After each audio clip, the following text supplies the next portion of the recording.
السلام علیکم ناظرین، آپ کا میزبان عبداللہ عباسی NN اردو کے ساتھ آج ہمارے ساتھ موجود ہیں سندھ سے ایک شہری۔ ان سے بات کرتے ہیں، ان سے جاننے کی کوشش کرتے ہیں کہ ان کا کیا مسئلہ ہے۔ جی جو 2010 میں ارباب علی شہید کیوں 2011 میں ماں چھوکری اغوا کیوں جی 9 سال تھی حوالتی واپس نہ تھی 2016 میں ماں غلام رسول نے شادی کی تو تھتراٹ والن ہمارا دکان کرانہ کا مال 50 لاکھ کا ہمارا نقصان کیا ہے۔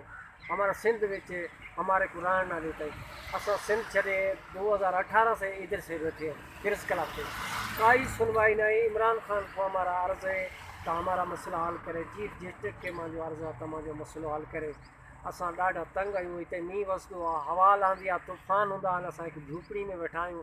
اساں جو خدا کرن عرض ہے تو اساں جو مسئلہ حل کرے، اساں چیف جسٹس نوٹس وٹھے اساں جو مسئلے کے حل کرے۔ اساں در پدر آیوں، اساں جو پٹ کے شہید تھیو 2010 میں 6 افراد ہویا، ایکڑے کو عمر قید لگی جائے کہ ہائی کورٹ 8 سال میں آزاد کرے چھڈیو۔ ماں چھوکری اغوا تھی وئی ہے 2011 میں تو ہیول تائیں واپس نہ تھی ہے۔ ان جے کرے ماں جو اپیل ہے چیف جسٹس کے تو ماں جو نوٹس ہے۔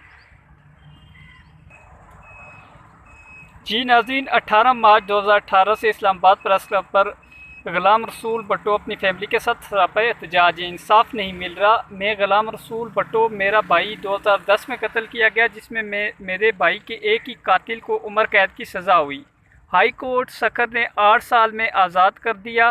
2011 میں میری بہن اغوا ہو گئی، 9 سال گزر گئے، نہ اغوا کار گرفتار ہوئے نہ ہی بہن واپس ہو سکی۔ ہماری گوٹکی کی پولیس بھی ہماری کوئی مدد نہیں کر رہی۔ 2016 میں نے شادی کی، وڈیروں نے کاروکاری الزام لگا کر مجھے میری فیملی کو قتل کرنا چاہتے تھے۔ ہمارے گھر، دکان اور مال مویشی کو توڑ پھوڑ کر لوٹ لیا گیا۔ ہماری آخری امید آرمی چیف پاکستان جناب محمد قمر باجوہ صاحب اور چیف جسٹس پاکستان گلزار احمد ہیں۔ جی ناظرین، ان کا یہ مطالبہ ہے کہ ہمارا حق ہمیں دیا جائے، ہمیں انصاف دیا جائے۔ یہ سندھ سے آئے ہیں ہمارے بھائی۔ کیمرہ مین جاوید ملک کے ساتھ عبداللہ عباسی، NN اردو، اسلام آباد۔